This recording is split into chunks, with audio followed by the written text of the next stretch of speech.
欢迎回到开始不想睡。你看我们旁边没有任何人，今天只有我自己一个人。今天果果、布丁还有丁妈都不在。大家看一下这里是哪里？对，这里就是东京的上野。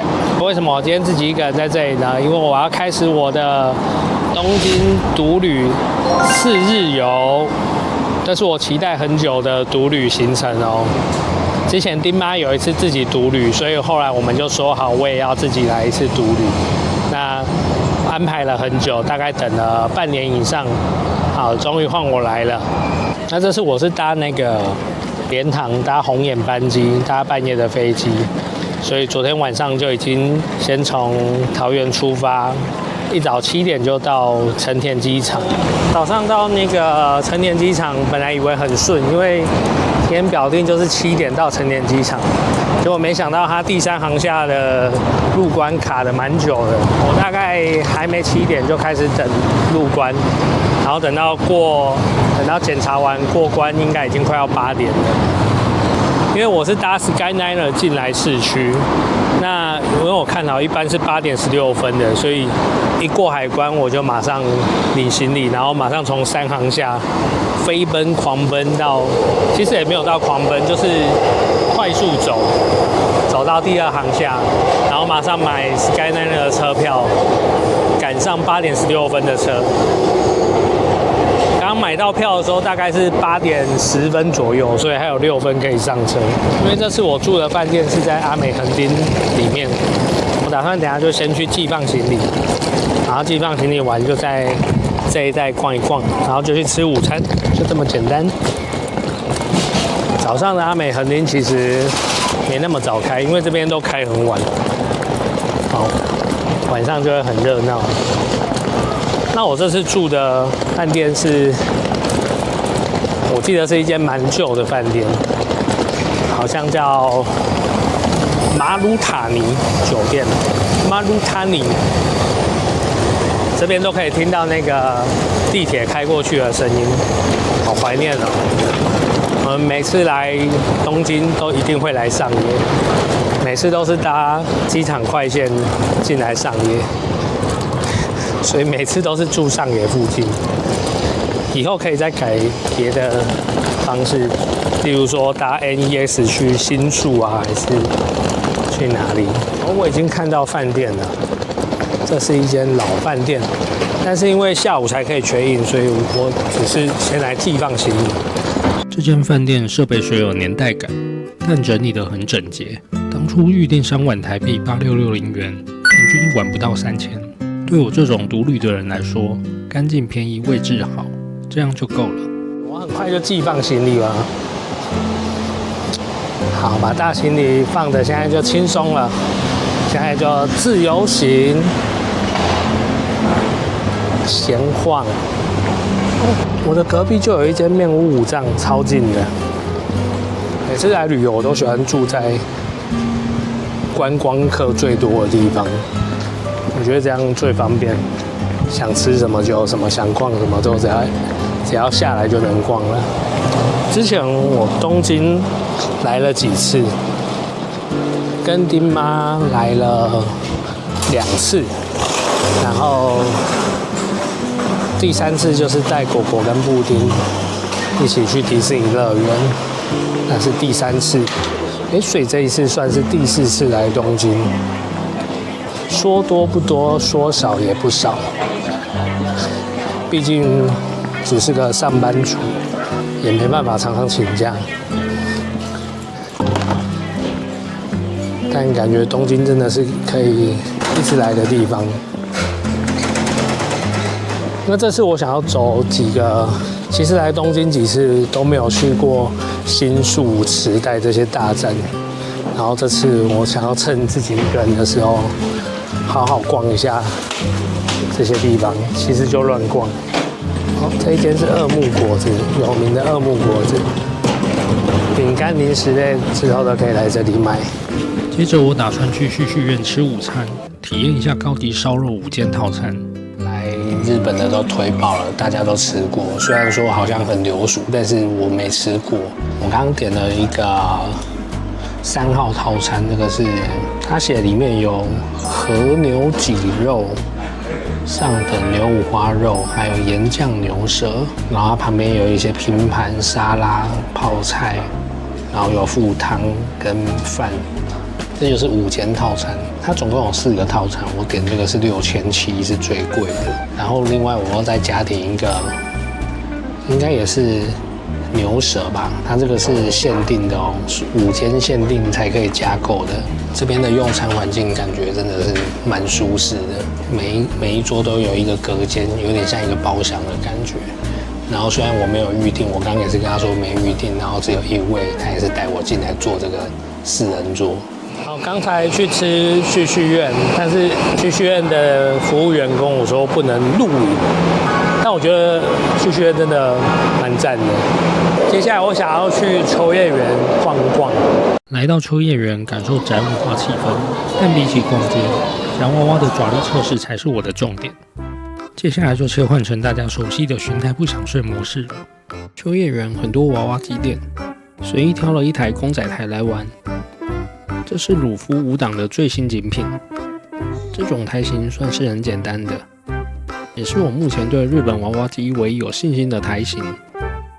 只要能对准洞口去拉，一定能把商品拉出来。这种新公仔通常玩一次200，佛心一点的店可以500玩3次。不过这趟其实逛了很多店，我也忘记这台是多少钱了。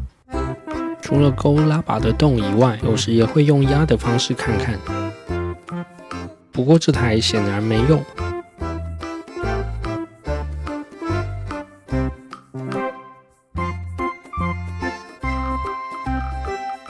哦，这下快出货了。来个最后一集，出货。每次来浅草，身份都不同，从单身到已婚，到带2个孩子，这试着是独旅。同样的雷门景致，但每次来的感受完全不同。浅草来了很多次，本来想说这次不会再来了，结果还是不争气的来了。因为之前来这边没有拍影片，所以想说还是用影片记录一下。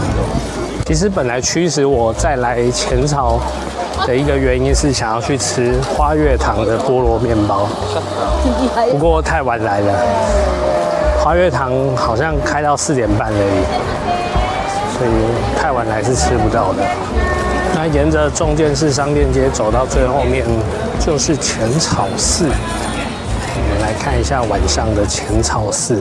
傍晚的浅草寺灯火辉煌，即便不为了参拜，来这里散散步，看看建筑也很舒服。绕了一圈后，下一站就是我期待的一兰拉面。第3次来到一兰浅草店，对我来说这是在吃一份回忆。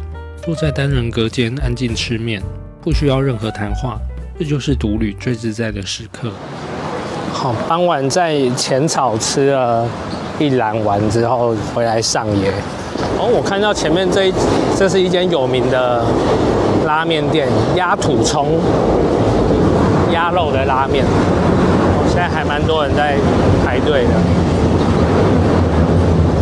刚刚原本要吃饭店旁边的面55站沾面，不过那一间突然关门了，那间可能开得比较早，然后我又再回到那个车站对面，上野车站对面的这一间，还好它没有关。很久没有吃了，很想念这个味道。我觉得我弄反了，我应该把沾面放在旁边，然后把汤弄过来。我点的是原味的，它另外可以选浓厚的。它的面本来是凉的哦，吃完这个就要回去睡觉，今天超累的。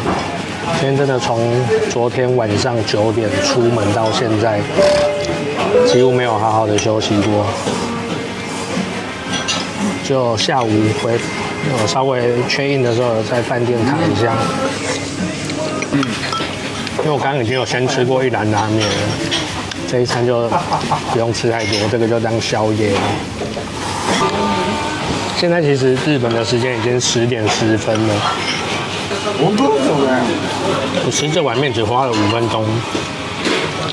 来吃一下它这一块叉烧肉，它这个是厚切的。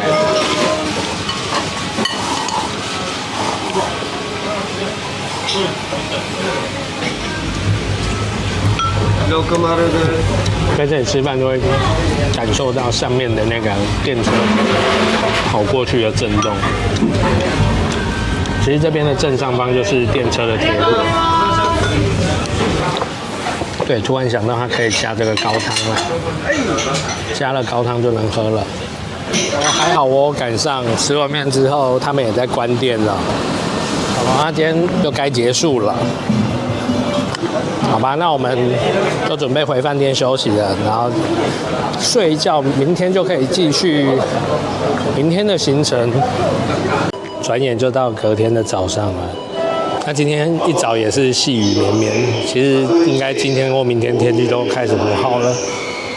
那我今天的行程预定就是去池袋一日游。很快就到池袋站了。池袋站主要有东口跟西口，那东口主要就是那个比较多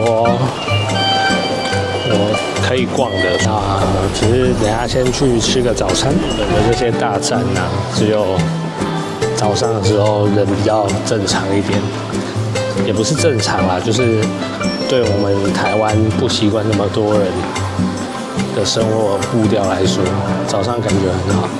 但是只要到了上班时间，人潮出来之后，整个车站都是满满的人。但其实我蛮喜欢在这种很多人的城市中悠游自在的行走，因为虽然人很多，可是我觉得我就是一个格格不入的外地人，可以用一种旁观的心情在看待这一些我觉得很辛苦的生活。他们可能觉得很自在啦，我觉得每天被这样绑着，大都市的步调真的蛮累的。看那个学生跟上班族其实都很早就要搭车。好，那我现在要往西口的南边出口。我从这个西口的南边出口出来，前面这边好像就是有名的池袋西口公园。至于为什么有名呢？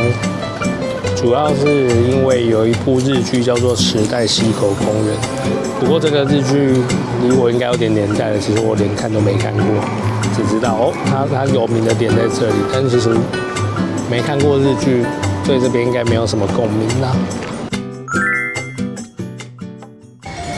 我突然改变主意了，因为还早，我想要去那个另外一个地方，我想要去中野百老汇。那要去那边的话，必须要再回新宿站，所以我现在又要走回池袋站，搭到新宿转车。那因为在车站里面突然看到这一间荞麦面，还蛮多上班族在吃的，我就来点看看。好，这个我点了一碗，这个是汤的荞麦面，里面有鱼片鸭肉，然后有附那个青葱。那我觉得之前好像都没有在日本吃荞麦面，然后今天第一次试。我刚刚点它其实有分冷的荞麦面，也有热的荞麦面，然后也有乌龙面。然后我看到这个鸭肉的蛮特别的，试看看。这样一碗是680。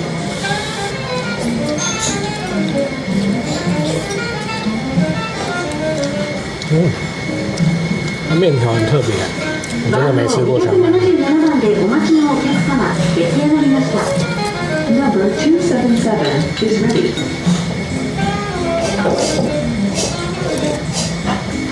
汤头像一般的酱油汤头，可是我觉得早餐吃一碗这个蛮温暖的。来试看看这个鸭肉，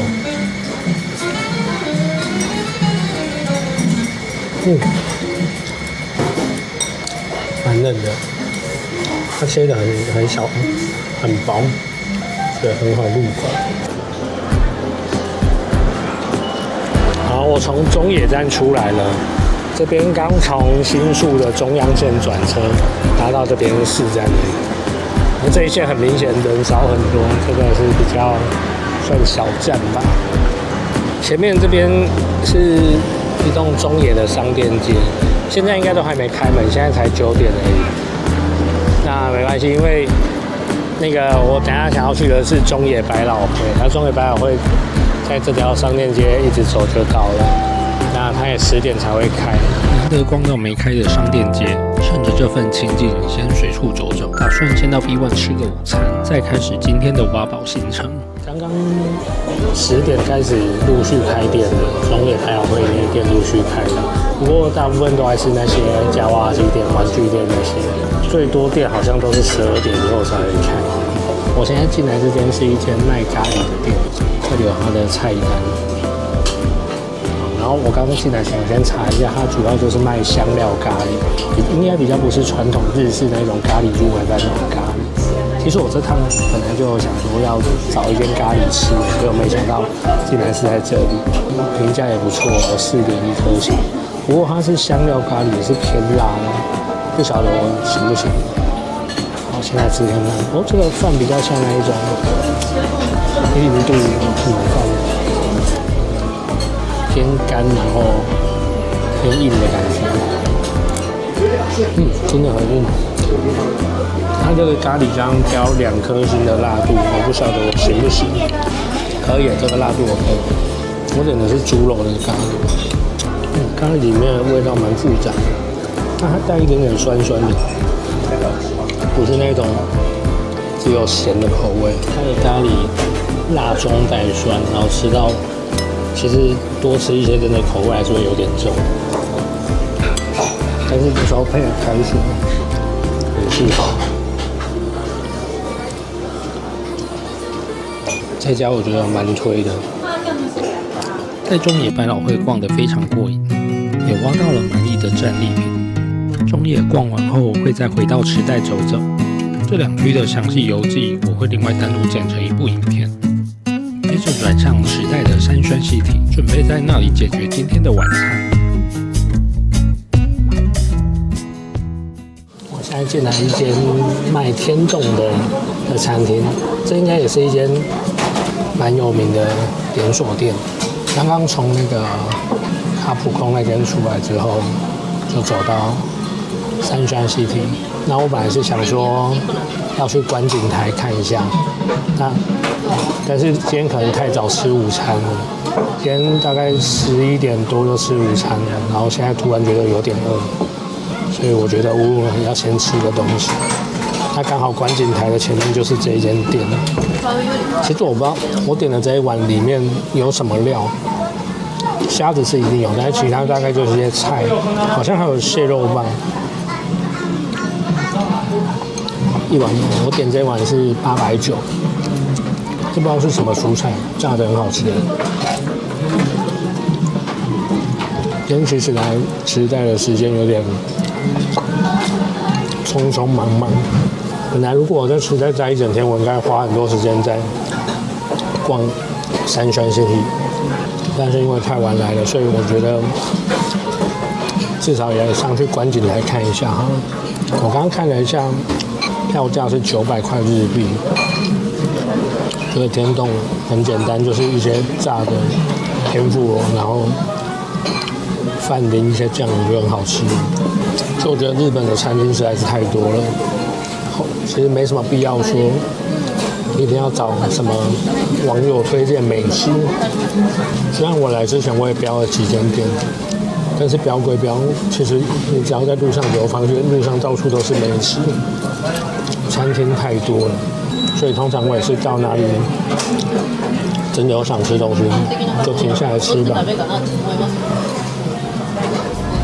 吃完饭上观景台，可惜今天天气不好，能见度非常差，不过却意外遇到《鬼灭之刃》的特展，看到这场特展也算是旅行的惊喜。现在就准备走回池袋车站。我觉得每天自己这样走啊，确实3天4天就差不多了。要逛要买的东西都差不多。